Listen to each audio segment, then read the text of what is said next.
Hello everybody, welcome to KG education. देखिए, ये जो वीडियो सीरीज बनने जा रही है इसमें हम संपूर्ण हिंदी के हर एक टॉपिक को डिस्कस करेंगे।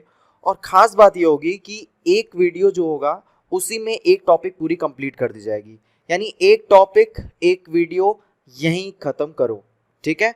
और मेरा ये दावा है कि मैं जो भी टॉपिक पढ़ा रहा हूँ, जैसे आज जो ये टॉपिक है इसी वीडियो में जो कि पूरा ख़त्म हो जाएगा, वो है ध्वनि वर्णमाला एवं उच्चारण स्थान। देखिए दोस्तों, ये मैं विश्वास आपको दिलाता हूं कि आप अगर इस वीडियो को पूरा खत्म कर लेंगे तो 100% आपका ये टॉपिक एकदम अच्छे से तैयार हो जाएगा।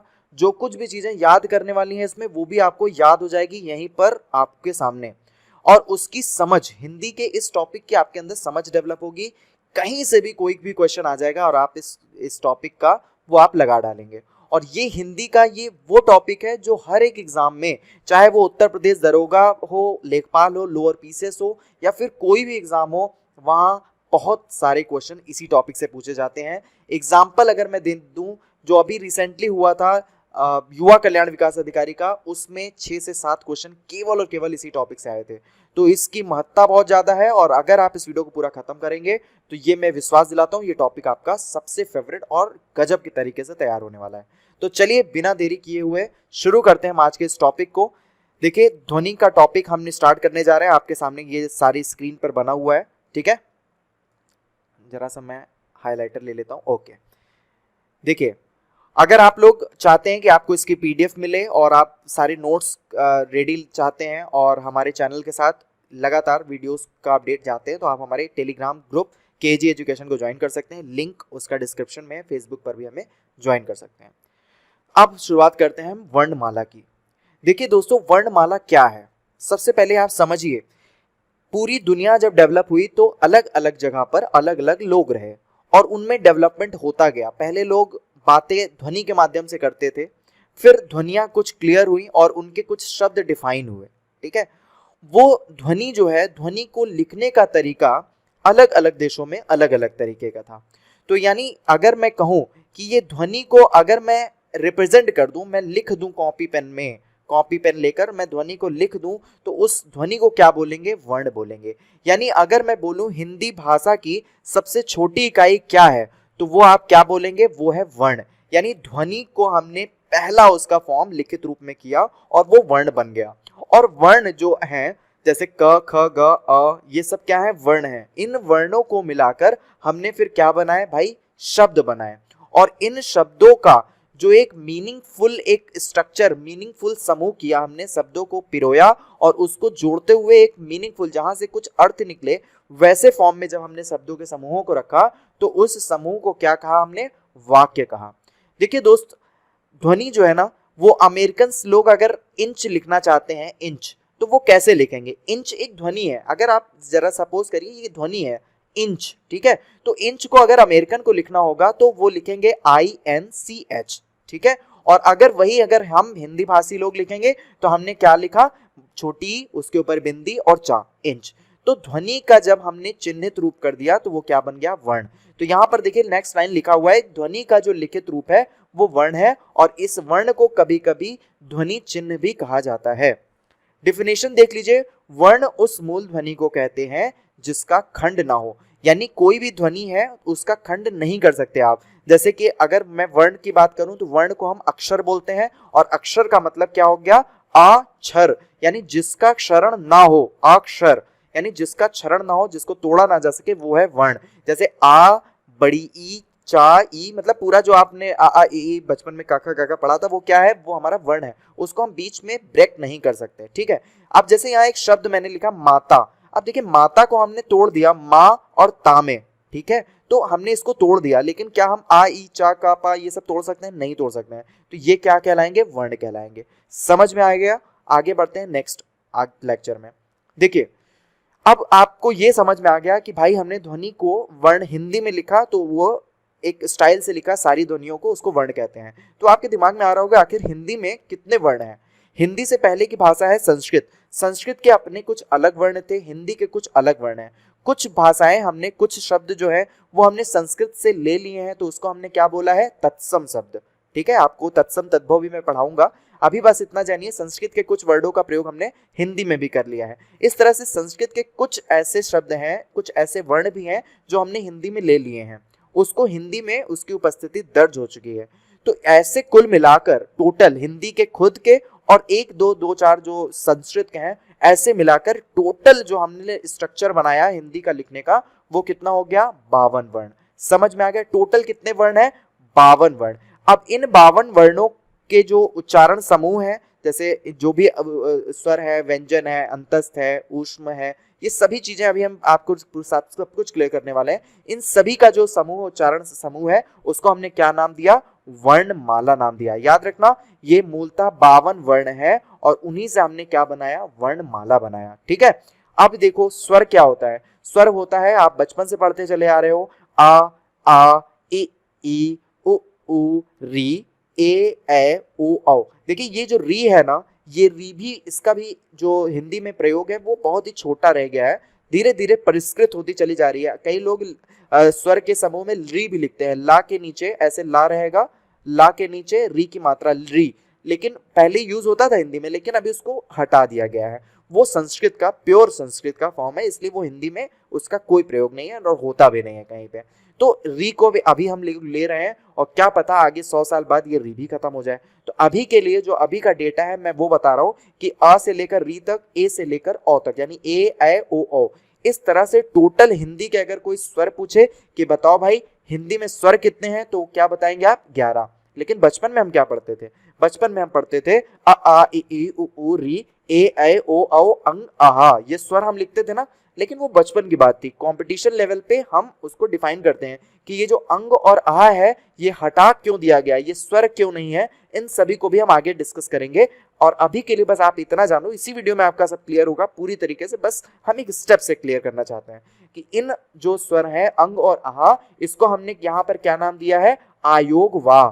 क्योंकि ये अंग और आहा ये ना ही स्वर है और ना ही व्यंजन है। इनको मैं बताऊंगा कि क्यों इन्हें स्वर की तरह ट्रीट नहीं करते और क्यों इन्हें व्यंजन की तरह ट्रीट नहीं करते, वो सब कुछ क्लियर होगा। यहाँ हमें ये जानना है कि जो हमारे 52 वर्ण है उसमें स्वर कितने हैं, व्यंजन कितना है, अंतस्थ व्यंजन कितना है, ये सब के बारे में हम जानेंगे। देखिए स्वर अभी आपको पता चल गया कि 11 है। कुछ लोग 13 समझते थे बचपन के हिसाब से, तो वो भूल जाए। आंसर क्या होगा? 11। कितने स्वर हैं? एक बार दोस्तों आप लोग भी बता दीजिए, कमेंट करके बताइएगा। स्वर कितने हैं? 11 स्वर हैं। अंग और आहा को ना स्वर में लिया गया है ना व्यंजन में लिया गया है, उसके लिए एक अलग टर्म हमने डिफाइन किया, आयोग वाह। वो कितने हैं? 2 हैं। कौन है? अंग और आहा। अंग और आहा ना ही स्वर है और ना ही व्यंजन। ठीक है, आगे बढ़िए। देखिए व्यंजन, अब स्वर हम जान लिए कि भाई 11 स्वर होता है। अब व्यंजन के बारे में जानेंगे। व्यंजन को हमने कई हिस्सों में बांटा हुआ है इन 52 वर्णों के समूह में। व्यंजन को होता है स्पर्श व्यंजन। स्पर्श व्यंजन क्यों बोलते हैं? क्योंकि हमारी जो जीभ है ना, जीभ जो है वो कभी दांत को टच करती है किसी वर्ण को बोलने के लिए, कभी ऊपर तालू को टच करता है, कभी हमारे होठों के टच करता है, कभी हमारी आवाज जो है कहां से आती है? कंठ से आती है। तो इन सब के आधार पे हमने स्पर्श व्यंजन की एक अलग कैटेगरी बना दी है। और अंतस्थ व्यंजन क्या होता है? जो हमारे अंदर से आवाज आती है, जैसे य, र, ल, व, ये अंदर से आवाज आती है, इसलिए ये काफी अंदर से आवाज आती है वाइब्रेशन के साथ। तो इसकी एक अलग कैटेगरी, ध्वनि के हिसाब से अलग अलग कैटेगरी कर दी गई है, तो उसको अंतस्थ बोलते हैं। कुछ है ऊष्म व्यंजन। ऊष्म व्यंजन में क्या होता है कि अगर आप उनको बोलेंगे तो आपके मुंह से गर्म हवा निकलेगी, इसलिए उसको ऊष्म व्यंजन बोल दिया गया। जैसे श, ख, श, ह, आप ऐसे मुंह के सामने हाथ रखेंगे और बोलेंगे श, ख, श, ह, तो आपके अंदर से क्या है? एक गर्म भाप सी निकलेगी। आपको इसका प्रैक्टिकल करना हो तो शीशा ले लीजिए आप अपने सामने, और शीशे के सामने और क, ख, ग, घ बोलेंगे तो उसमें भाप नहीं आएगा, लेकिन अगर आप श, ख, श, ह बोलेंगे तो उसमें जो है भाप आ जाएगा। अच्छा, कई लोग सोच रहे होंगे इसको मैं खा क्यों बोल रहा हूँ, तो भाई बचपन की आदत है, वो सुधर नहीं रही है, लेकिन इसको बोला शाह ही जाता है। ठीक है, श, श, श, ह ही बोला जाता है। लेकिन बचपन में वो होता है ना, जब आप नर्सरी में पढ़ते हो तो कोई मैम रहती हैं, कोई टीचर होते हैं, वो अलग सिखाने के लिए बता देते हैं, वो फीड हो जाती है दिमाग में। मैं कई बार कोशिश करता हूँ कि मैं इसको श, श, शाह बोलूँ, लेकिन मैं बोल नहीं पाता, मेरे दिमाग से स, ख, शाह ही निकलता है। तो भाई उसके लिए मुझे माफ करना, आप लोग इसको सही से बोलना। तो ये श, ख, देखिए फिर से निकल गया ना, स, श, स, ह जो वर्ड है, ये जो है हमारा अंतस्थ व्यंजन कहलाएगा। फिर आता है संयुक्त व्यंजन। ये संयुक्त व्यंजन क्या होता है? जो दो व्यंजनों को मिलाकर बनता है ना, दो वर्णों को मिलाकर जो बनता है उसको कहते हैं हम संयुक्त व्यंजन। जैसे कौन सा हो गया, क्षत्र, ज्ञ और श्र। मिश्रा, जैसे मेरा नाम मिश्रा है, ज्ञानदीप मिश्रा, तो श्रा इसमें यूज हो रहा है ना, तो श्रा जो है वो क्या है, वो संयुक्त व्यंजन है। समझ गए बात को। द्विगुण व्यंजन किसे कहते हैं। अब हिंदी में ये जो वर्ण है ये नए रूप से लाए गए हैं, ठीक है, पहले ये हिंदी में नहीं थे, लेकिन अभी ये काफी ज्यादा सेंटेंस में जुड़ गए हैं, इसलिए ये हिंदी में ट्रीट इनको किया जाने लगा है। और ये कौन से हैं भाई, ढा से ढक्कन हम पढ़ते थे, उसके नीचे बिंदी लगा दी तो बन गया ढा, ढा, ठीक है। और डा में, डा से डमरू वाले डा में जब नीचे बिंदी लगा दी तो बन गया क्या, ड़ा, ठीक है। डा से डमरू वाले में बिंदी लगाया तो बन गया ड़ा, और ढा से ढक्कन वाले में बिंदी लगाया तो वो बन गया ढा, ठीक है। ड़ा और ढा में फर्क है, ठीक है, थोड़ा सा प्रैक्टिस करेंगे तो आपको ये क्लियर हो जाएगा। अच्छा, अब यहाँ पर आपको ये देखना है कि जो स्पर्श व्यंजन है ये क्या है। तो स्पर्श व्यंजन, अभी मैं इस सब के बारे में पूरा बताऊंगा कि कौन सा वर्ण जो है वो कहाँ से निकलता है, ये आपको पूरी बातें चुटकियों में याद होने वाली है। तो स्पर्श व्यंजन में का वर्ग की बात करते हैं। का वर्ग क्या है, क, ख, ग, घ, अंगा। देखिए का वर्ग क्या है, क, ख, ग, घ, अंगा, ये का वर्ग है। चा वर्ग क्या है, और इसको आपको कैसे याद रखना है ये भी मेरे दोस्त याद रख लेना। इसको आप इस तरह से बोलोगे, स्पर्श व्यंजन कौन कौन से होते हैं, तो आप बोलोगे क, च, ट, प, त, प, कचट तप, कचट तप, कचट तप, कचट तप, कचट तप। आप ऐसे बोलिए, जैसे आप बोलते हैं ना, कुछ ऊट ऊंचा, कुछ पूछ ऊंची, कुछ ऊंची ऊट की पूछ, तो वैसे ही जैसे ये आपको याद हो गया, जैसे ये मुझे याद हो गया, वैसे ही कचट तप भी मुझे याद हो गया, वैसे आपको भी याद हो जाएगा। तो कचट तप, कचट तप, कचट तप, कचट तप आपको बोलते रहना है। तो कचट तप जैसे ही बोलेंगे आपको ये स्पर्श व्यंजन याद हो जाएगा, इसका सीक्वेंस याद हो जाएगा। सबसे इंपॉर्टेंट कि भाई का वर्ग में का खा गा आता है, फिर कचट तप है तो चा सेकंड है, तो चा में चाचा जजा इया आएगा, ठीक है। फिर कचट ता टा जो है वो तीसरा है, तो तीसरे में आपको ये याद रहेगा। इसकी उपयोगिता जो मैं कह रहा हूँ, ये सीक्वेंस आपको याद होना जरूरी है।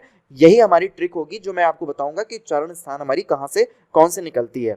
तो कचट तप से आपको का वर्ग पहला वर्ग है, चा वर्ग हमारा दूसरा वर्ग है, जिसमें क्या आता है च, छ, ज, झ, इया। कई लोग इसी में कंफ्यूज हो जाते हैं, इसको इया बोलना है किसको अंगा बोलना है, तो इसको आप क्लियर करना है, इया ये होता है। फिर उसके बाद है टा वर्ग जो कि हमारा तीसरा वर्ग है, इसमें ट, ठ, ड, ढ, अणा आता है। फिर ता वर्ग है, ता वर्ग में त, थ, द, ध, न, ठीक है, ता वर्ग में। और फिर आता है पा वर्ग, पा वर्ग में प, फ, ब, भ, म, पा वर्ग। यानी आपको ये सीक्वेंस याद रखना है। कचट तप याद रखना है, कटक कचट तप में का वर्ग जो है पहला है, चा वर्ग दूसरा है, टा वर्ग तीसरा है, ता वर्ग चौथा है और पा वर्ग पांचवा है। ये आपको याद रखना है। इस तरह से हमारे स्पर्श व्यंजन की संख्या कितनी है, तो भैया हर एक वर्ग में 5-5 वर्ण है। का वर्ग में 5 वर्ण है, चा में 5, टा में, ता में, पा में, सब में 5-5 वर्ण है। तो 5 हमारे वर्ग हैं, 5 सब में वर्ण है, तो 5 × 5 = 25। टोटल हमारे स्पर्श व्यंजन कितने हो गए, 25। समझ में आया दोस्तों। स्वर हमारे कितने थे, रिकॉल करा देता हूं, 11 थे। स्पर्श व्यंजन कितने हैं हमारे, 25 स्पर्श व्यंजन है। अंतस्थ व्यंजन कितने हैं, अंतस्थ व्यंजन क्या होता है, य, र, ल, व, ये कितने हैं, 4 है। ऊष्म व्यंजन कितने हैं, जैसा कि मैंने आपको शीशे वाला एग्जांपल दिया कि आपको बोलना है गर्म हवा निकलेगी, श, ख, सह, ये हमारे ऊष्म व्यंजन है। संयुक्त का भी एग्जांपल क्षत्र क्या ज्ञ स्र दिया है, ये कितने हैं हमारे, 4 हैं। और द्विगुण व्यंजन कौन कौन से हैं, याद रखना टर्म्स। द्विगुण व्यंजन आपको मैं आगे बताऊंगा, उपक्षिप्त व्यंजन भी होता है, सब कुछ आपको इसी वीडियो में मिलने वाला है। द्विगुण व्यंजन क्या होता है, ढ़ और ढ, ये कितने हैं, 2 हैं। उपक्षिप्त व्यंजन के बारे में मैं बहुत सारे लोग ऐसे होंगे जिनको नहीं पता होगा, मैं उनके बारे में भी आपको बताने वाला हूँ, ठीक है। अच्छा, तो इस तरह से हमने स्वर, अगर क्वेश्चन पूछे भैया केवल स्वर बताइए तो क्या बताएंगे आप, 11। कोई पूछे केवल स्पर्श व्यंजन की संख्या बताइए तो क्या बताएंगे आप, 25। अगर कोई पूछे कि स्वर तो तुम बता दिए 11, भाई व्यंजन बता दो कितने होते हैं, और केवल व्यंजन बताना है तो भाई व्यंजन कौन कौन से ट्रीट किए जाते हैं वो आप जान लो। स्पर्श व्यंजन को हम व्यंजन में ट्रीट करते हैं, अंतस्थ व्यंजन जो होता है वो भी व्यंजन में ट्रीट होता है, ऊष्म व्यंजन भी व्यंजन में। यानी व्यंजन हमारे कितने हो गए, स्पर्श व्यंजन, अंतस्थ व्यंजन और ऊष्म व्यंजन, यही हमारे व्यंजन हैं, ठीक है। स्पर्श, अंतस्थ और ऊष्म व्यंजन, और इनकी संख्या टोटल कितनी हो गया, अगर मैं पूछूं केवल व्यंजन की संख्या बताइए तो 25 स्पर्श हो गया, अंतस्थ 4 हो गया, ऊष्म 4 हो गया, तो इनको जोड़ेंगे 25 4 29 4 33। तो टोटल अगर मैं कहूं कि केवल व्यंजन की संख्या बताएंगे तो आप बताएंगे 33, ठीक है। समझ में आ गया आपको। अच्छा, अब मैं एक बार रिकॉल कराता हूं, हिंदी में मूलतः कितने वर्ण है, तो आप बताएंगे मूलतः यानी टोटल हिंदी वर्णों की संख्या कितनी है, 52, ठीक है। दूसरा, स्वरों की संख्या बता दीजिए, तो आप बताएंगे 11। आपसे पूछा जाए व्यंजन, केवल व्यंजन की संख्या बता दीजिए, तो व्यंजन की संख्या कितनी है 33। ये आए हुए क्वेश्चन है, अभी आप देखेंगे सारे। व्यंजन की संख्या कितनी है टोटल 33। आपसे कोई पूछ ले स्पर्श व्यंजन की संख्या बता दीजिए, तो स्पर्श व्यंजन कचट तक 5 5 25 आप डायरेक्ट बताएंगे। ठीक है, यहां तक बात क्लियर हुई। अच्छा, संयुक्त व्यंजन को आप समझ लीजिए। ये जो संयुक्त व्यंजन, जिसको मैं इस व्यंजन की सीरीज में नहीं ले रहा हूँ, क्षत्रक ज्ञासरा को नहीं ले रहा हूँ, ये आखिर क्यों नहीं ले रहा हूँ? क्योंकि ये जो क्षत्रक ज्ञासरा है, ये दो दो चीजों से, दो वर्णों से मिलकर बने हैं। देखिए श, ये जो श है कक्षा, देखिए कक्षा, का के आगे श लगता है ना, तो हम इसको कैसे प्रोनाउंस करते हैं? कक्षा। तो कक्षा में देखिए ये कैसे बना है? का से बना है, और ये वाला शा, यानी इसको मैं अपनी लैंग्वेज में बताऊं, जो बचपन में बताया गया, ये आप लोग भी याद कर सकते हैं, इसको पेट चिरा सा मैं बोलता हूं। भाई देखो, इसमें पेट ही होता है, उसको चीर दिया जाता है, तो पेट चिरा सा इसको मैं बोलता हूं। तो का और पेट चिरा सा से क्या बन गया? कक्ष, वो क्षा, क्षत्रिय वाला शा। फिर त्रा, त्रा कैसे बना है? ता बना है और उसमें हलंत लगा हुआ है, फिर रा। देखिए पहले जो वर्ण लिखे गए हैं ना, जैसे क्षत्रिय में शाह वाले में का में हलंत लगा है, फिर पूरा शाह आया है। ठीक है, फिर उसी तरह त्रा में ता में हलंत लगा है, फिर पूरा रा आया है। उसी तरह ज्ञा में क्या है? जा है, जा में हलंत लगा है, और फिर जा के साथ देखिए ज्ञा कैसे बना है, ये इंपॉर्टेंट है, क्योंकि बहुत सारे लोग इसको समझ ही नहीं पाएंगे। ज्ञा अगर पूछा जाए, जैसे मेरा नाम ज्ञानदीप है, तो ज्ञानदीप में ये जो ज्ञा वर्ड है, ये जो ज्ञा व्यंजन है, ये व्यंजन दो शब्दों से मिलकर बना हुआ है, दो वर्णों से मिलकर बना हुआ है। कौन से वर्ण है?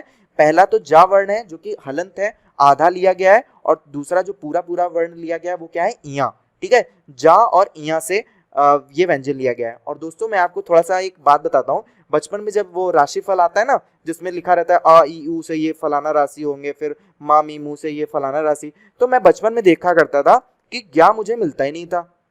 अब मैं डाउट में हो गया कि मेरा नाम ज्ञानदीप है और कोई भी राशि मुझसे मिल नहीं रहा, आखिर बात क्या है? तो मैं इसको कैसे कनेक्ट करता था बचपन में? कोई बताने वाला तो था नहीं उस टाइम पे, इतना ज्यादा डिटेल हिंदी में, वो तो मैं आपको अभी बता रहा हूँ ना। तो उस समय मैं क्या करता था कि ज्ञानदीप है, तो मैं ज्ञानदीप की ध्वनि को उसमें ऑब्जर्व, ये मेरी खुद की वो था, रिसर्च था कि ज्ञानदीप है, तो मैंने ज्ञा निकाला, ज्ञा गा, और गा से मैं देखता था, और गा में मैं अपनी राशि देखता था। लेकिन मुझे क्या देखना चाहिए था? ज्ञा वर्ड जो बना है वो किससे बना है?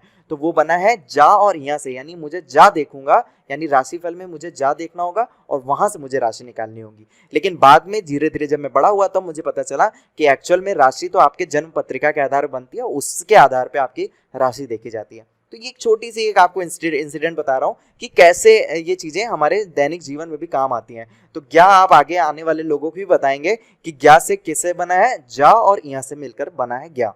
फिर आती है बात श्रा की।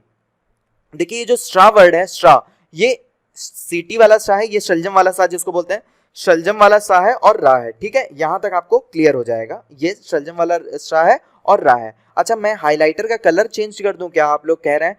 तो मैं कलर चेंज ही कर देता हूँ। ठीक है, हाइलाइटर का कलर चेंज कैसे चेंज होगा भाई, एक बार मैं देख लेता हूँ कैसे इसको कर सकते हैं। हाइलाइटर पे गया, ओके, हाइलाइटर पे जाने के बाद मैं लेता हूँ रेड ले लेता हूँ, या ब्लू ले लेता हूँ, सब नहीं रेड ले लेता हूँ, रेड ले लेता हूँ। ठीक है, हाँ, तो अभी क्या है, हाइलाइटर का कलर चेंज हो गया थोड़ा सा, पर ये हाँ ठीक है, हाइलाइटर चेंज हो गया, अभी और आसानी होगी, आपको येलो थोड़ा सा समझ में नहीं आ रहा होगा। तो दोस्त आपको इतना तो क्लियर हो गया। अब आगे बढ़ते हैं, आगे के टॉपिक को देखते हैं। अब हमने वर्णमाला को पूरा डिटेल में देख लिया कि भाई संख्याएं वर्णमाला में कितनी होंगी, और आपको ये पूरा चीज एकदम अच्छे से क्लियर हो गया होगा।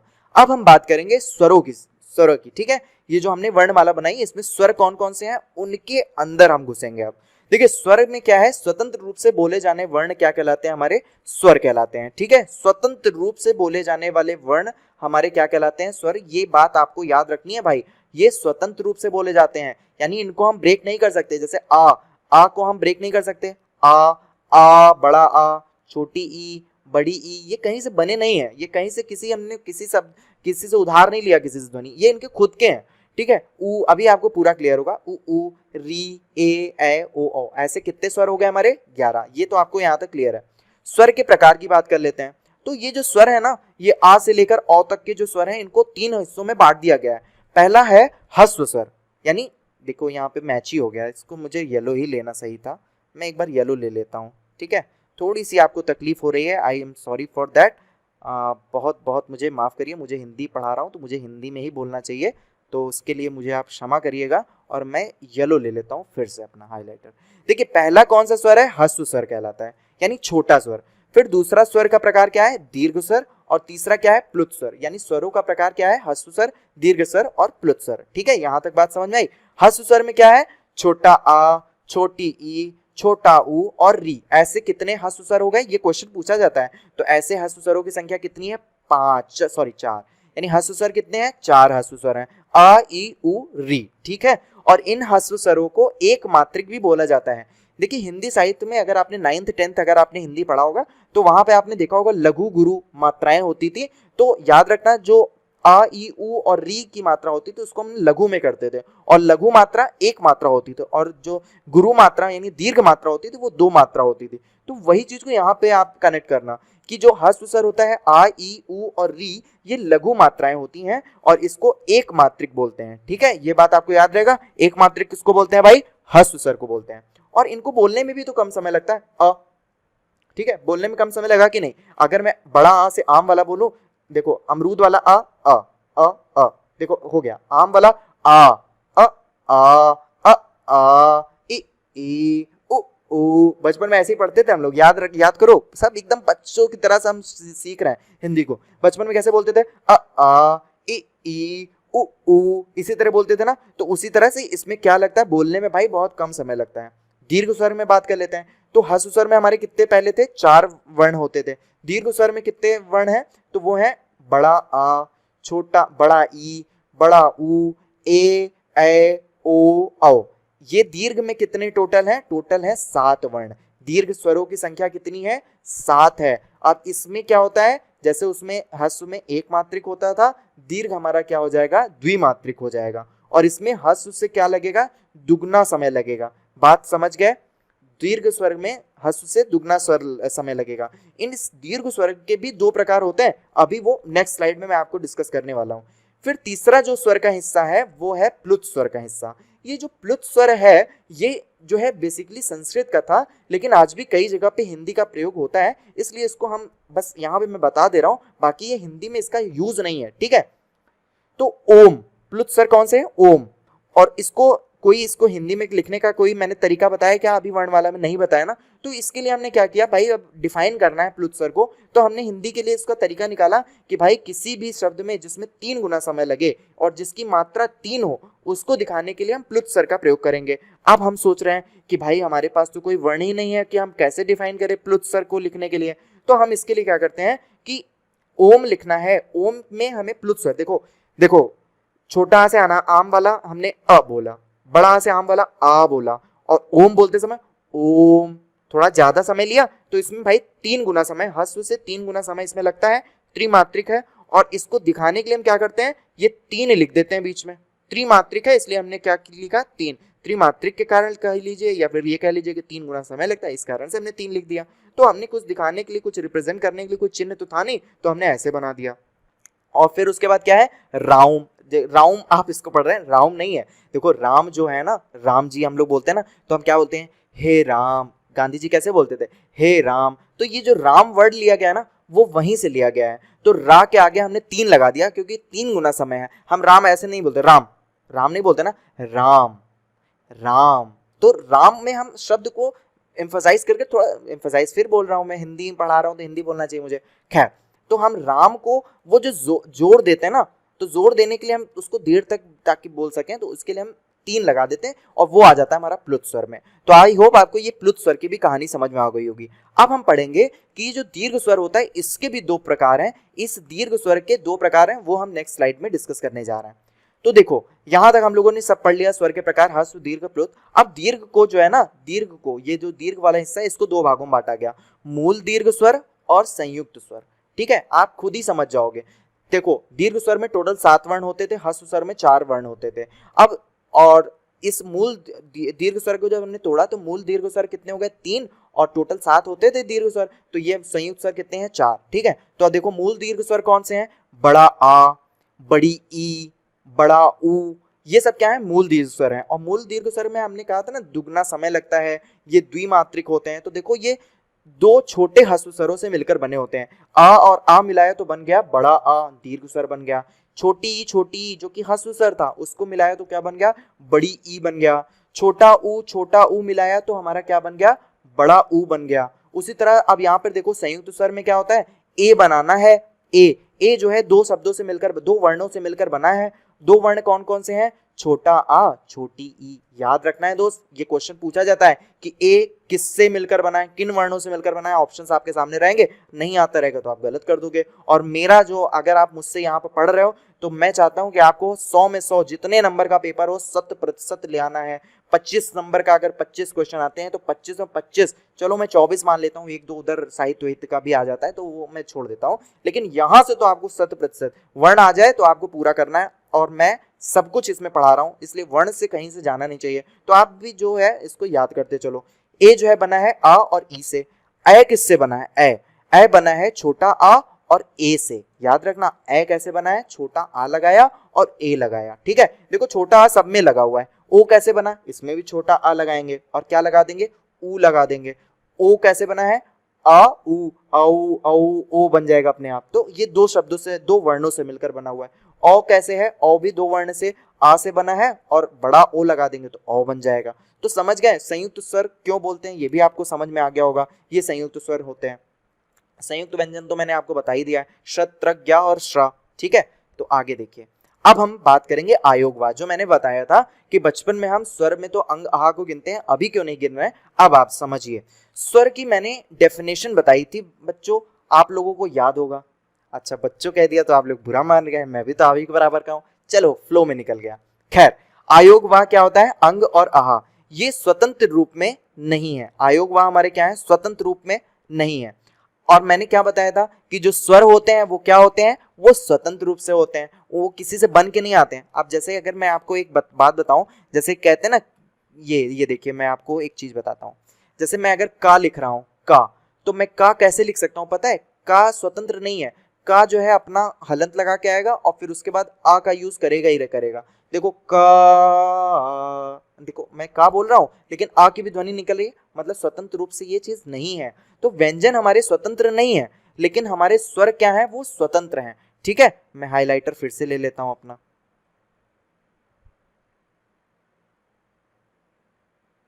Just wait. ओके, हाइलाइटर फिर से आ गया मेरे पास। तो यहां तक तो आपको बात समझ में आ गई कि ये जो आयोग स्वर होता है वो स्वतंत्र होता है। अब आयोग व स्वतंत्र है नहीं। ठीक है, स्वतंत्र क्यों नहीं है, क्योंकि ये अपने अकेले एग्जिस्ट नहीं करते हैं। ठीक है, अकेले एग्जिस्ट नहीं करते हैं। ये जो इनकी मात्रा है वो किसी ना किसी व्यंजन या किसी ना किसी स्वर के ऊपर आएगी ही आएगी। तो अकेले एग्जिस्ट नहीं करते, तो ये तो स्वर तो है ही नहीं। तो स्वर तो नहीं है तो क्या हम इनको व्यंजन मान लें। लेकिन व्यंजन की भी एक डिफिनेशन है। व्यंजन क्या है, ये व्यंजनों की तरह स्वर के पूर्व नहीं आते हैं। अब देखो, का मैं जब यहाँ लिख रहा हूं, का जब मैं लिख रहा हूं तो देखो का कैसे बन रहा है, का के नीचे हलंत और आ। देखो स्वर क्या है, स्वर है आ, और स्वर के पूर्व यानी पहले क्या आया है, का। यानी कोई भी व्यंजन जब हम लिखते हैं तो वो हमेशा स्वर के पहले आता है। लेकिन ये जो आयोग वाह है, अंग और आहा, ये स्वर के पहले भी नहीं आते हैं। तो यानी ये तो स्वर तो थे नहीं, क्योंकि स्वतंत्र रूप से नहीं है तो इसलिए स्वर नहीं है। और ये व्यंजनों से पूर्व नहीं आते, इसलिए ये व्यंजन नहीं है। ना ये स्वर है और ना ये व्यंजन है। तो भैया हम इनको किस कैटेगरी में रखें, तो इनके लिए नाम ही रख दिया हमने, क्या नाम ही हमने रख दिया, आयोग वाह। इसको हमने क्या नाम दे दिया, आयोग वाह। इनके लिए एक नाम दे दिया। आयोग वाह का मतलब बिना योग के जो ना रह सके, वही है आयोग वाह। समझ गए आप बात को। तो ये हो गया आयोग वाह। अब आपको ये जीवन भर याद भी रहने वाला है। ये हमेशा स्वर या व्यंजन के साथ आते हैं, इसीलिए इनको बोला क्या जाता है, आयोग वाह। ठीक है, बिना योग के रह ही नहीं सकते, किसी ना किसी के साथ इनको योग बनाना ही पड़ेगा अगर अपने आप को दिखाना है सामने। अकेले आने की इनकी हिम्मत नहीं है कि अकेले आके खड़े हो जाए कि भाई मैं अंग हूँ, मैं आ हूँ। अकेले आ नहीं सकते, किसी ना किसी स्वर या व्यंजन के साथ आएंगे, इसलिए आयोग वाह कहलाते हैं। आगे देखिए, आगे है अंगद। अंगद, देखिए अंगद में आ के ऊपर हमने अंग की बिंदी लगा दी। अतः में ता के बाद हमने लगाया, व्यंजन के बाद हमने लगाया। ठीक है, और अतः में बिंदी लगा दी, फिर रंग लगा दिया, स्वतः लगा दिया। ये सब क्या है, ये हमारे अंग आहा की मात्राएं हमने जो लगाई है, वो क्या है, आयोग वाह। मैंने एग्जांपल दे दिया। अच्छा, कुछ लोग कहते हैं आगत स्वर। ये आगत स्वर हिंदी का नहीं है, ये फारसी से लिया गया है और हिंदी में कई जगह आप कोई भी बुक पढ़ेंगे, कुछ भी न्यूज़पेपर पढ़ेंगे तो कई जगह हमने उसको एक्सेप्ट कर लिया है। ये वर्णों में नहीं आते हैं। हिंदी के वर्ण कितने हैं? 52, और 52 का मैंने पूरा डिफाइन कर दिया है। लेकिन पूछ लेता है कि आगत स्वर के बारे में बताइए, तो आगत स्वर में क्या होता है? बड़ा आ होता है और उसके ऊपर एक चंद्रमा लगा देते हैं, चंद्र बिंदी नहीं, सिर्फ और सिर्फ एक चंद्रमा लगा देते हैं, तो वो हो जाता है औ।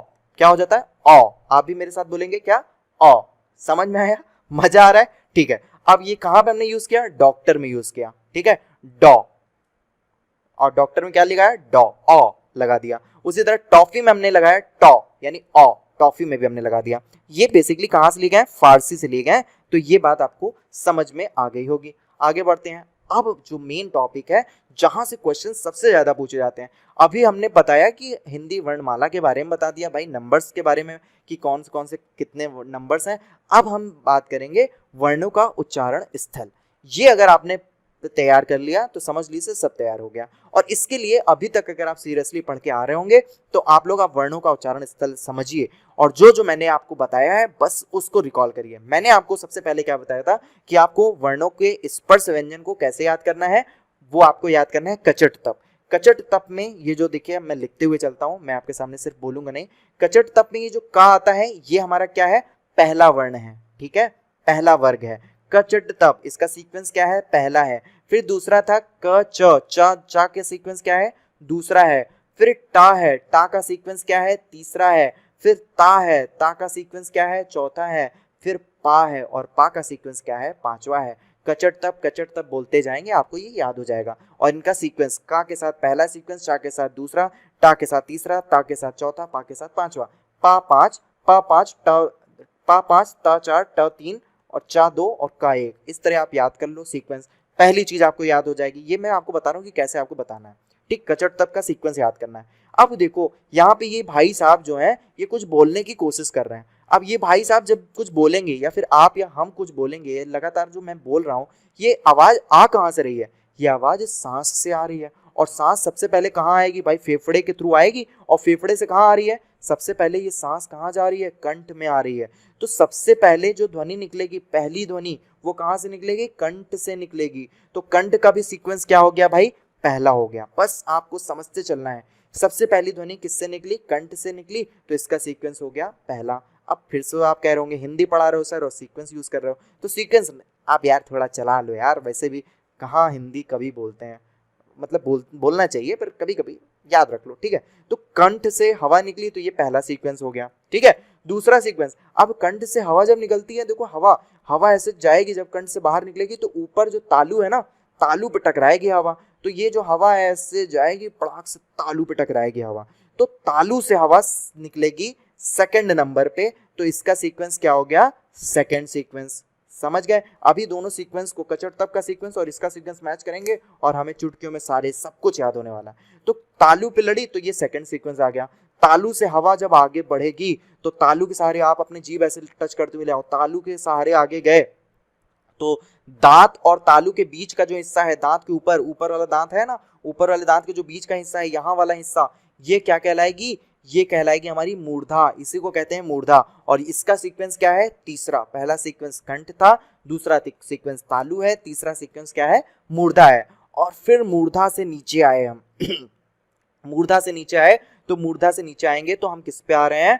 दंत पे आ रहे हैं। दांत, देखो मूर्धा से नीचे हमने जब दांत को, जीभ को टच किया, तो हमें क्या मिल रहा है? दांत मिल रहा है। तो चौथा सीक्वेंस किसका है? दांत का सीक्वेंस।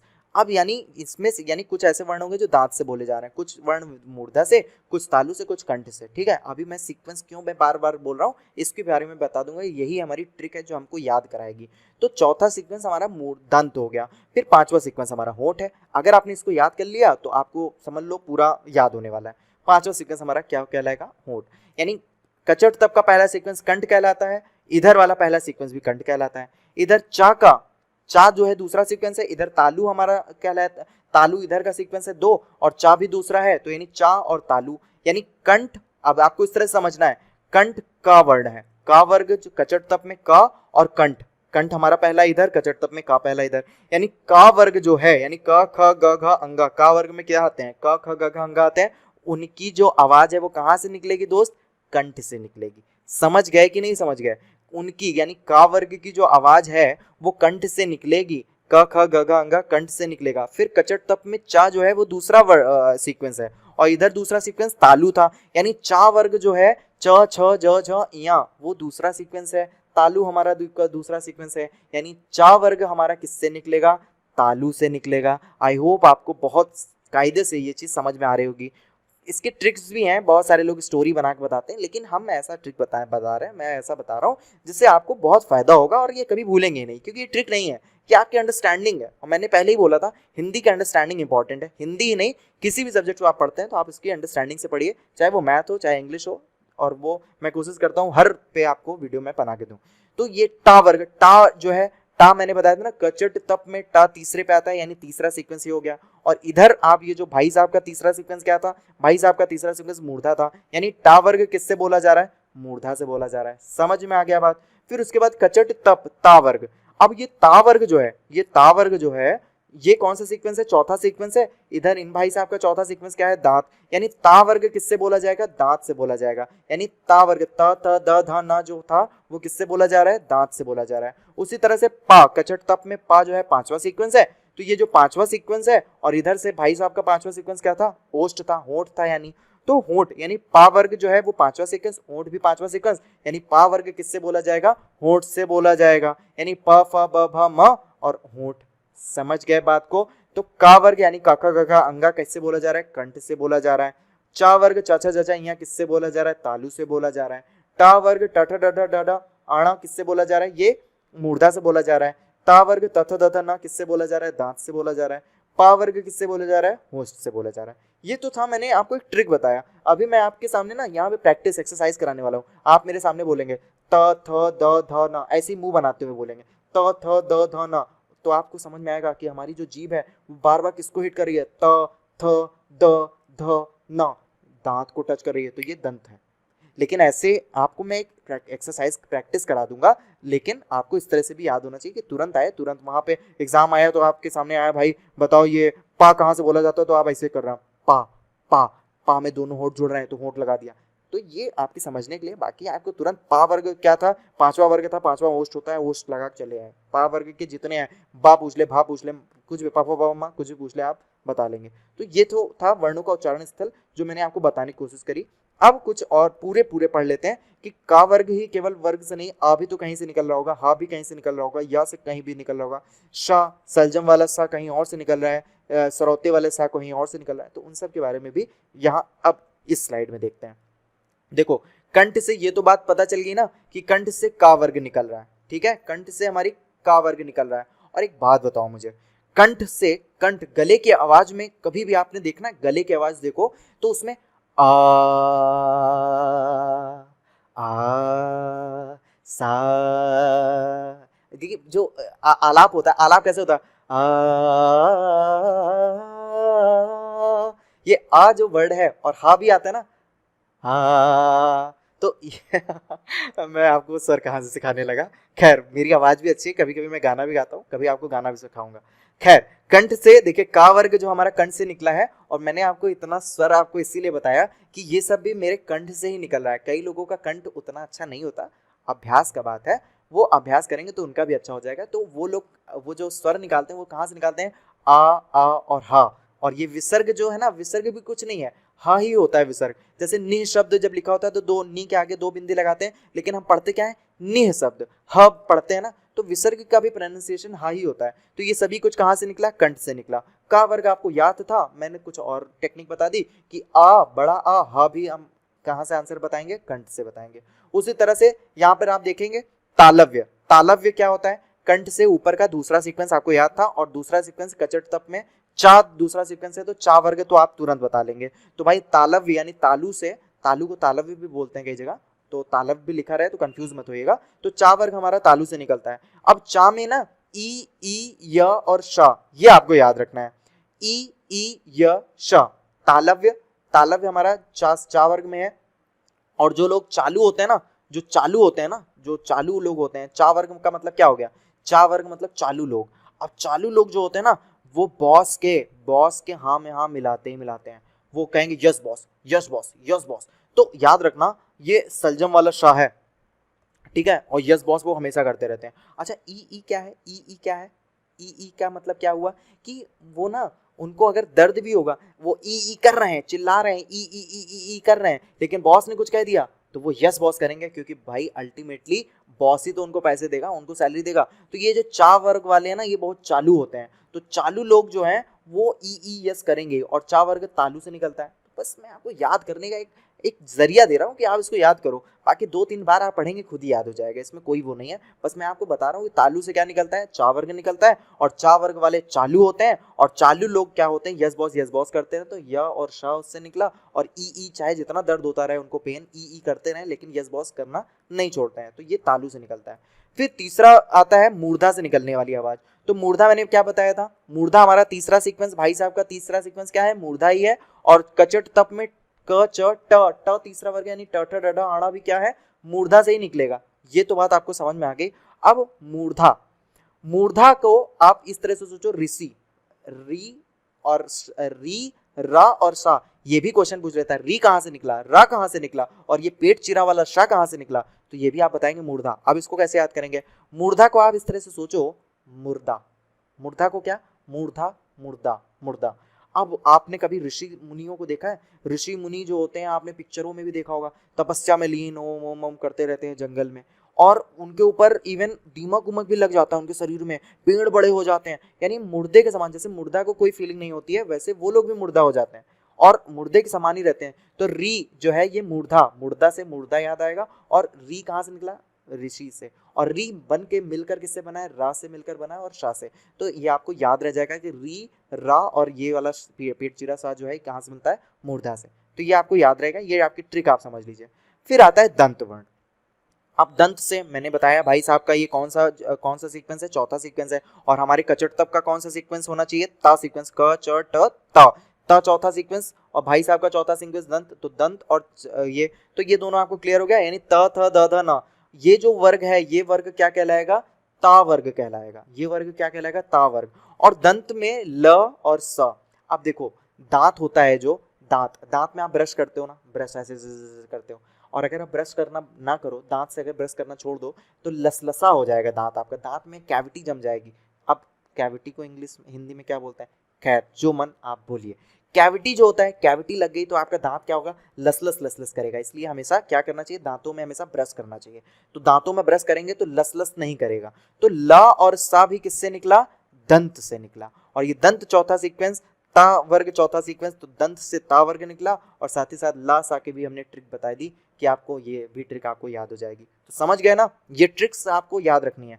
अब होठ से बात करते हैं, ओष्ठ को देखिए हिंदी में ना हम होठ जो लिखते हैं, एक्चुअल में ये होठ नहीं है, ये तद्भव हम यूज करते हैं होठ। इसका तत्सम क्या है, ओष्ठ है। ये सब आपको बहुत अच्छे से बताऊंगा, तो ये आपको याद रखना है। ये जो ओष्ठ है, ओष्ठ में क्या होता है, ओष्ठ में हम होठों का प्रयोग करते हैं। और ओष्ठ हमारे भाई साहब का 5वां सीक्वेंस था, और कचट तप में पा जो है हमारा वो है 5वां सीक्वेंस। तो ओष्ठ से हमने पा फा बा मा निकाल लिया, और ये सबसे सरल है, इसके लिए कोई ट्रिक ही नहीं। मैं बताता हूँ कि होस्ट क्या है। होस्ट जो है हमारा, होस्ट से आपको खुद ही पा बोलेंगे, पा में दोनों होठ टच हो रहे हैं, पा।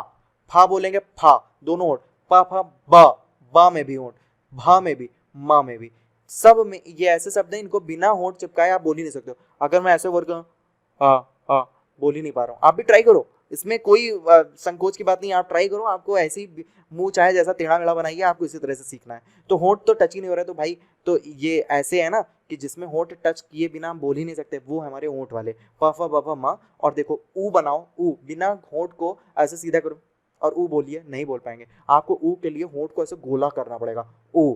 तो ऊ जब बोलेंगे तो वो कहाँ से निकलेगा, होठ से निकलेगा। समझ गए बात को कि नहीं समझे। फिर बड़ा ऊ, फिर भी होठ गोला कर रहे हैं हम, होठ के बिना हम बोल ही नहीं सकते। अगर होठ काट दिया जाए तो मुश्किल हो जाएगा बोलना, हाँ यस मुश्किल हो जाएगा। तो ऊ भी होठ से ही बोले जा रहे हैं। तो ये जो वर्ड्स हैं, ये कहाँ से, ये जो वर्ण हैं ये कहाँ से निकले, ये हमारे होठ से निकले। तो आई होप आपको ये बहुत मजा आया होगा और एकदम फील के साथ आप लोगों ने पढ़ा होगा। और अगर फील के साथ पढ़ रहे हो तो मेरे ऊपर एक कृपा कर देना कि आप इसको ना ज़्यादा से ज़्यादा लोगों को शेयर कर देना, फेसबुक, व्हाट्सएप, ट्विटर, हर जगह आप इस वीडियो को फैला दो। बस इतना कर दो, मेरा काम हो जाएगा। आगे बढ़ते हैं, आगे देखते हैं। अच्छा, अभी हमने हमने देख लिया कि कंठ से कुछ बोला जा रहा है, कुछ तालु से, कुछ होठ से।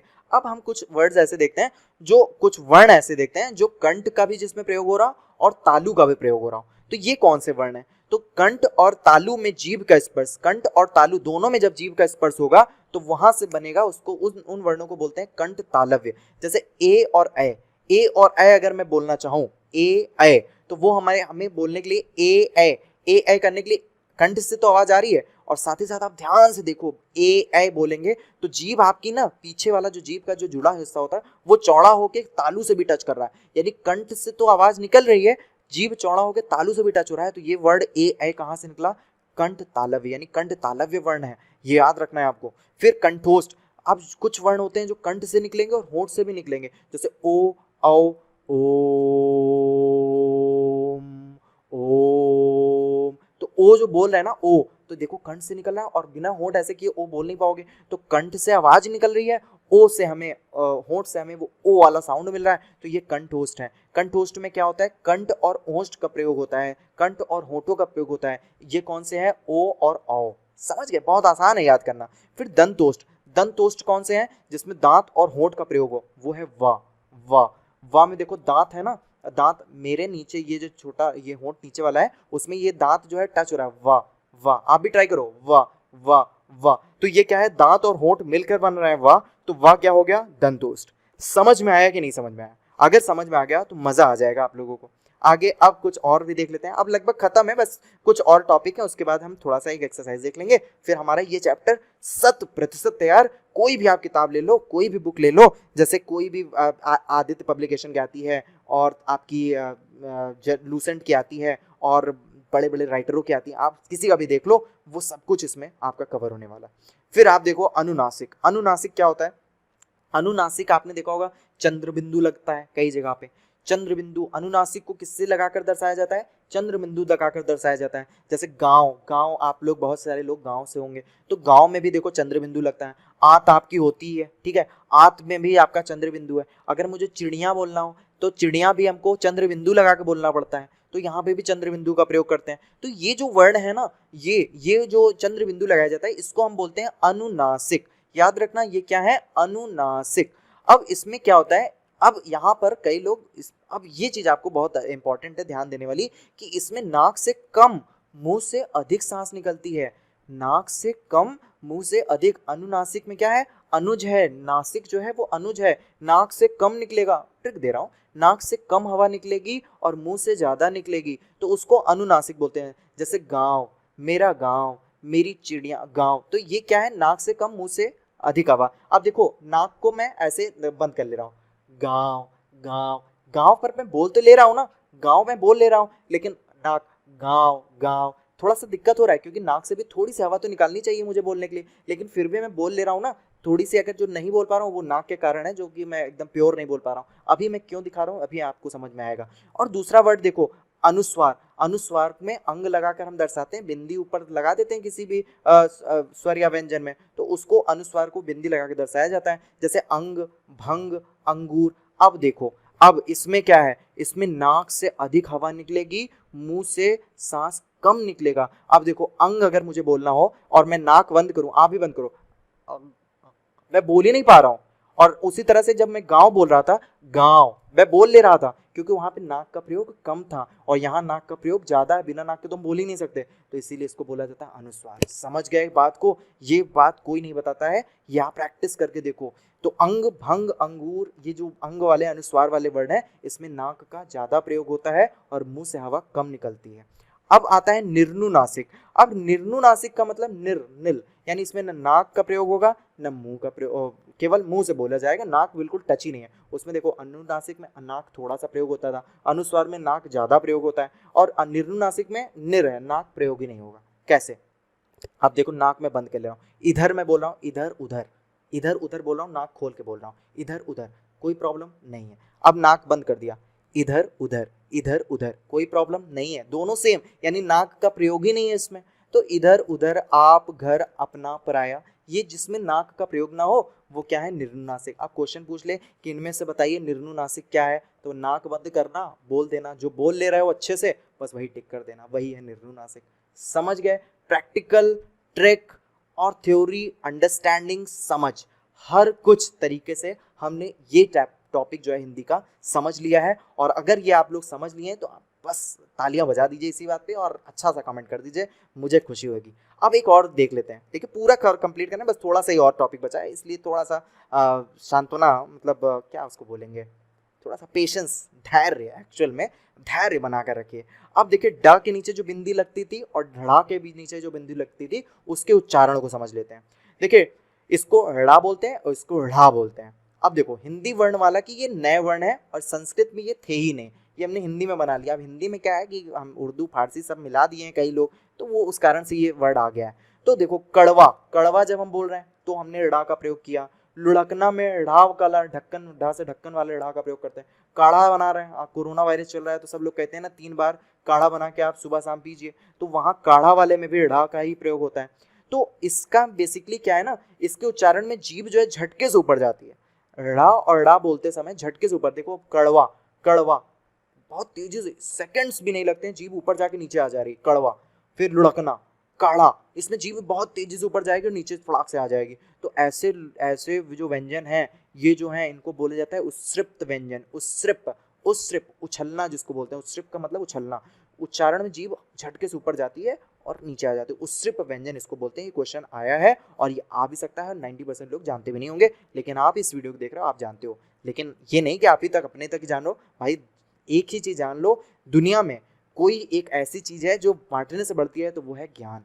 मैं आपको पढ़ा रहा हूँ तो मुझे और ज्यादा नॉलेज हो रहा है, आप पढ़ रहे हैं आपको नॉलेज हो रहा है, आप दूसरों को पढ़ा सकते हैं तो और नॉलेज होगा, अगर नहीं पढ़ा सकते हैं शेयर कर देते हैं तो भी नॉलेज होगा। शेयरिंग इज गेनिंग, क्योंकि अगर आपने अपने तक देख के रख लिया ना तो आप रिवीजन नहीं करोगे, लेकिन आपने शेयर कर दिया तो आपको ये रहेगा कि भाई दूसरा भी पढ़ रहा है, मैं भी पढ़ रहा हूँ, मुझे और मेहनत करनी है। तो इस तरह से ज्ञान का फल भी ज्यादा मिलेगा, इसलिए शेयर भी करते रहिएगा।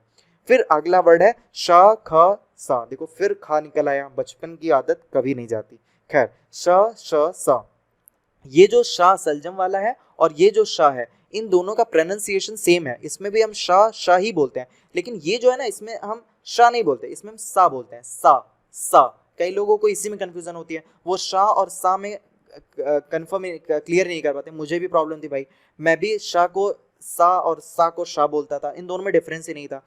शादी को मैं शादी बोल देता था, शादी में जा रहे हैं, और इसी कारण से लोग मेरा मजाक भी उड़ाते थे। लेकिन देखो अगर आपको भी अभी प्रॉब्लम है तो आप भी इसको सही करो, क्योंकि करना जरूरी है, आप पढ़े लिखो ग्रेजुएट हो, कल को नौकरी करोगे तो अच्छा सा प्रोनाउंसिएशन अगर आपकी अच्छी है ना, if you have good communication skills then you are above then all.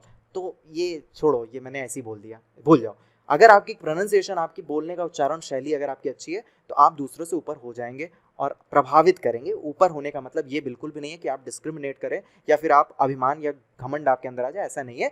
आपको थोड़ा सा अच्छा, आपको समझ में तो आना चाहिए कि भाई एक गंवार है और एक पढ़ा लिखा है, उसमें अंतर होना चाहिए, तो उसके लिए आपको उच्चारण पर काम करना होगा। तो अगर ये उन लोगों के लिए ये मैसेज था जिनको शाह और सा में बोलने में तकलीफ होती है, वो लोग प्लीज़ आप इस पर थोड़ा काम करें। देखिए प्लीज़ मैंने बोला तो सा यहाँ पे सा वाला बोल रहा हूँ, और प्लीज़ अगर बोलता तो मैं कितना गलत लगता, प्लीज़ प्लीज़ ऐसा नहीं होता ना, तो ये चीज़ आपको ध्यान रखना है।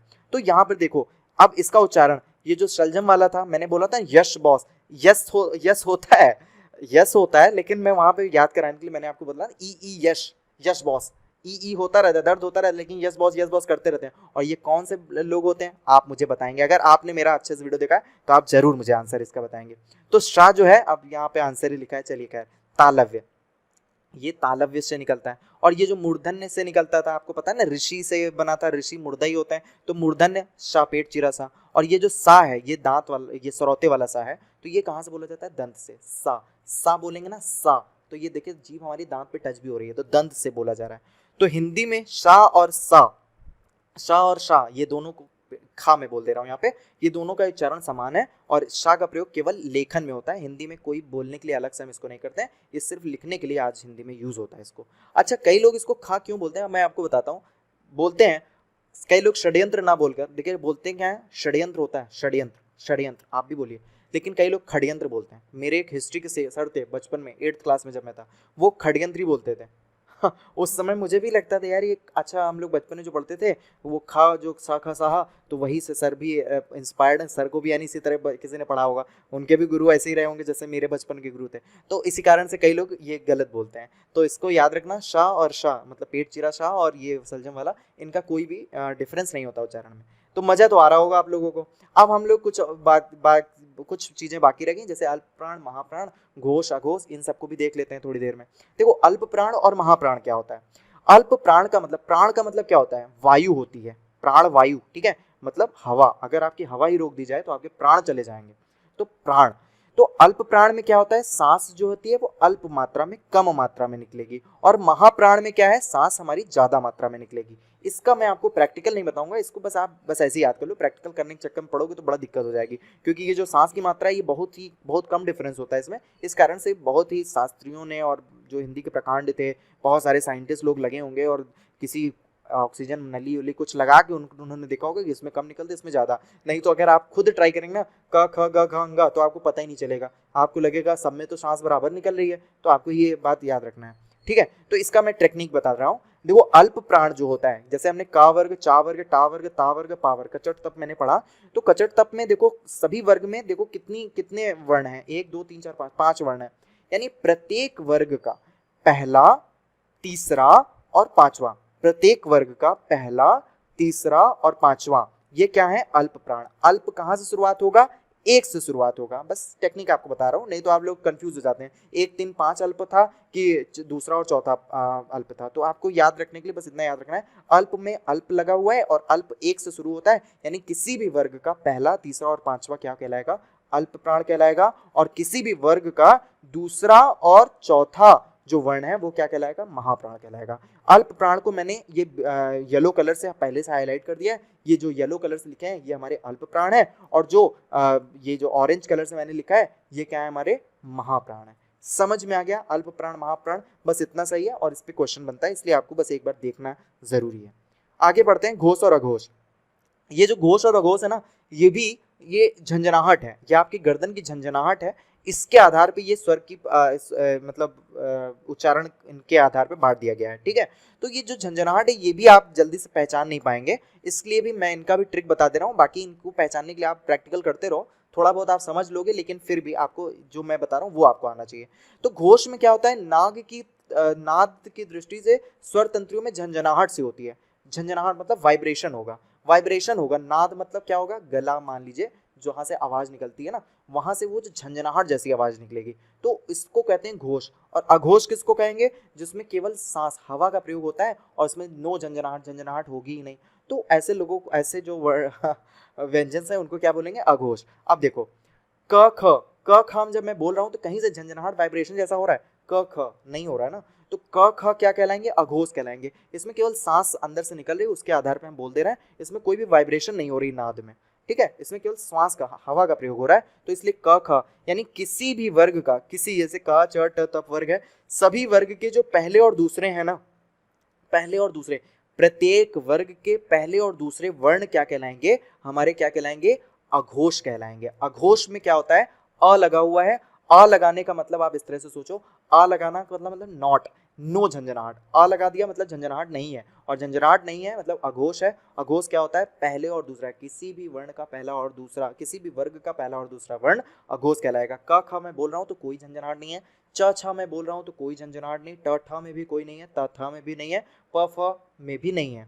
तो ये जो वर्ण है इसमें झंझनाहट नहीं है हमारा, ठीक है, समझ गए आप। और इसमें हवा का प्रयोग होता है, और हवा में मैंने बताया ना, श ख स मैंने बताया था ना, श ख स, तो ये स ख स, तो श ख स, जैसे आप शीशे के सामने रह के बोलेंगे तो शीशे में भाप सा आ जाएगा, तो वो भी हवा से निकल रहा है, उसमें कोई झंझनाहट जैसी फीलिंग नहीं आ रही है। तो ये यानी प्रत्येक वर्ग का पहला और दूसरा वर्ण, साथ ही साथ ये जो स ख और स, ये जो तीन है, इसको मिला देंगे तो ये सभी वर्ण क्या कहलाएंगे हमारे, ये सभी वर्ण कहलाएंगे अघोष। यहां तक बात समझ में आई। और प्रत्येक वर्ग का तीसरा, चौथा और पांचवा वर्ण क्या कहलाएगा, घोष। अब घोष है तो घोष में क्या होगा, घनघनाहट सी होगी। अच्छा, मुझे झंझनाहट की जगह घनघनाहट लिखना चाहिए था, तो घोष में घनघनाहट, अघोष में नो घनघनाहट। हाँ, ये लिख लेना। एक काम करो, इसको ना झंझनाहट की जगह आप लोग जो नोट्स तो बना ही रहे होगे, देखो नोट्स जरूर बनाना, ठीक है, नोट्स बनाना, तो झंझनाहट की जगह घनघनाहट लिख लेना।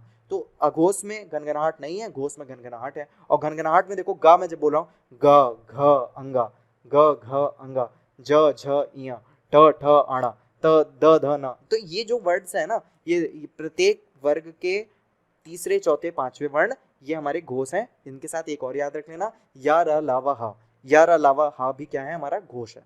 तो ये आपको घोष और अघोष भी याद रहना चाहिए, यहाँ से भर के क्वेश्चन पूछा जाता है, तो आपको बस थोड़ा सा ध्यान से इसको याद करना है। आगे देखिए, एक स्वर की और परिभाषा होती है, ये रेयरली आपके एग्जाम में नहीं आने वाला है, लेकिन कहीं से सर एग्जामिनर का दिमाग पागल हुआ है, वो पूछना चाहे आप साहित्य की हिंदी या सामान्य हिंदी में दे दे तो आप कैसे करेंगे, तो उसके लिए मैंने थोड़ा सा बस ये टॉपिक रख दिया क्योंकि क्वेश्चन पूछ लेता है कभी कभी। तो स्वर जो है ना, स्वर को ऊंची ध्वनि के अनुसार, मतलब कौन सा स्वर कितनी ध्वनि के साथ निकलता है उस आधार पर कुछ डिवीजन किया गया है। उसको समृद्ध स्वर बोलते हैं, अर्ध समृद्ध स्वर बोलते हैं, विवृत स्वर बोलते हैं और अर्ध विवृत स्वर बोलते हैं। समृद्ध, अर्ध समृद्ध, विवृत और अर्ध विवृत। ऊंची ध्वनि जो व्यंजन जो व्यंजन की ध्वनि बनाए, ठीक है, ऊंची ध्वनि जो बिना व्यंजन की ध्वनि बनाए तो उसको हम समृद्ध स्वर बोलते हैं। ऊंची ध्वनि जो बिना व्यंजन के ध्वनि बनाए उसको समृद्ध स्वर बोलते हैं। जैसे ई ऊ ऊ, ये क्या है, ऊंची ध्वनि निकल रही है, ई ऊ, ये समृद्ध स्वर है, ई ऊ। और साथ ही साथ अर्ध समृद्ध में क्या कहलाएंगे, ए ओ भी है, ए ओ भी अर्ध समृद्ध। देखो बहुत तेज आवाज नहीं है, लेकिन ए ओ में भी आवाज है, बिना व्यंजन की ऊंची ध्वनि बन रही है।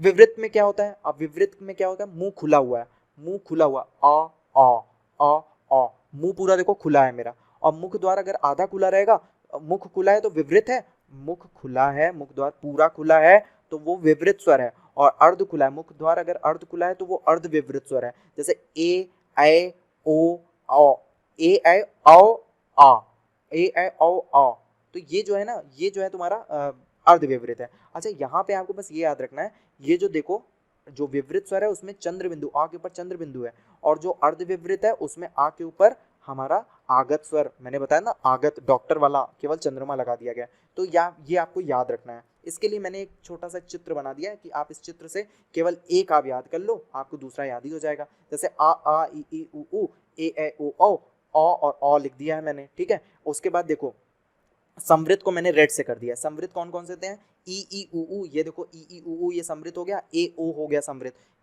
यानी ई ऊ ए ओ, ये समृद्ध है, बाकी जितने हैं सब क्या है, वो विवृत है। बस इतना सही आपको याद रखना है, बस आपका काम हो जाएगा। तो इस तरह से दोस्त मैंने पूरा हिंदी आपको एंटरटेनमेंट के साथ, आपके समझ को विकसित करने के साथ, आपको निमोनिक टेक्निक, जो भी मैं टेक्निक बता सकता था, जोड़ मडोर के जो भी मैं ट्रिक बना सकता था, वो मैंने आपको कराई, समझ दी, प्रैक्टिकल कराया। इस तरह से आपको हिंदी का, मुझे नहीं लगता कि आप कहीं से भी कोई क्वेश्चन इसमें फंसोगे, और फंसोगे तो मुझे कमेंट कर देना। और अगर आपको ये वीडियो पसंद आया हो, आपको लगता है कि हाँ ये वीडियो बहुत धमाकेदार है, तो आप इसको प्लीज़ शेयर कर देना और कमेंट ज़रूर करना भाई। कमेंट करोगे, लाइक करोगे तो मुझे बहुत खुशी होगी और मुझे लगेगा कि हाँ ये बहुत अच्छा है, और मैं इसका जल्द से जल्द दूसरा पार्ट भी ले आऊँगा। अब जो दूसरा मैं बनाने जा रहा हूँ वीडियो, वो है संधि, और संधि का भी एक ही वीडियो बनाऊँगा। हो सकता है वो वीडियो लंबी हो जाए, लेकिन क्या है ना, कई सारे पार्ट्स बनाने में नुकसान ये रहता है कि लोग पढ़ते हैं, फिर उसके बाद जो है वो दूसरा पार्ट भी भूल जाएंगे, उनको मिलेगा नहीं कई लोगों को। तो एक वीडियो यहीं टॉपिक खत्म, एक वीडियो एक टॉपिक यहीं खत्म करो, यही हमारा टाइटल था। और इस तरह से आपका ये चैप्टर खत्म हो गया है। आपके सामने एक्सरसाइज है, आप मुझे बता दो इनमें से कौन सा समृद्ध स्वर है, आप बता दीजिए। आ ओ ए मैंने बताया, ई ए ओ, ये जो होते हैं वो कौन से होते हैं, समृद्ध। तो यानी इस वाले में आपका पहला आंसर ई सही होगा, समृद्ध स्वर ई होगा। मूर्धन्य, मूर्धा से जो निकलने वाली ध्वनियां हैं वो कौन सी हैं, तो आप उसको भी बता लोगे। जैसे मैंने आपको बताया ना, टा वर्ग जो है हमारा मूर्धा से, टा जो है तीसरा, मूर्धा तीसरा। तो इस तरह से आपको याद करके सब आप तुरंत आप सब कुछ अपने से बता लोगे। बा कहाँ से ध्वनि निकलती है, बा बोलते समय पा फा बा मा, पा वर्ग हमारा होठ से निकलता है, यानी ओष्ठ ध्वनि है। दंत ध्वनि जो भी दांत से टकरा जाए, तो दंत ध्वनि में ता था दा दा ना, ये सारी क्या है, दंत ध्वनि, यानी ता वर्ग वाला ऑप्शन सही हो जाएगा। ये देखिए ये कौन सी बुक है, मैं आपको बता दूं, आदित्य पब्लिकेशन की बुक आती है, उसमें क्वेश्चंस बहुत ढेर सारे हैं। मैं ये नहीं कहता हूँ बहुत अच्छी बुक है, इसमें भी एरर बहुत दिए हुए हैं, लेकिन फिर भी आपकी प्रैक्टिस के लिए बेस्ट बुक मैं कह सकता हूँ। प्रैक्टिस के लिए एक साथ ढेर सारे क्वेश्चन मिल जाते हैं, तो आप इसको देख लेना। उसी तरह से ही आप सारे क्वेश्चंस कर सकते हैं, आपको कोई भी क्वेश्चन फंसेगा नहीं। तो thank you for watching, I have done my work, now it's time for yours. अब मेरा काम खत्म हो गया दोस्त, अब आपका काम शुरू होता है। आप लोग इसमें खूब सारी मेहनत करिए और खूब अच्छा परफॉर्म करिए। तो इसी के साथ ही मैं आपसे अलविदा लेता हूँ, और मुझे आशा है कि आपको ये पसंद आया होगा, और आप लोग कमेंट भी अच्छे कर रहे होंगे और लाइक और शेयर दबा के कर रहे होंगे, ताकि मैं जल्द से जल्द संधि के नेक्स्ट चैप्टर के साथ आपके सामने हाजिर हूँ। तब तक के लिए जय हिंद, जय भारत।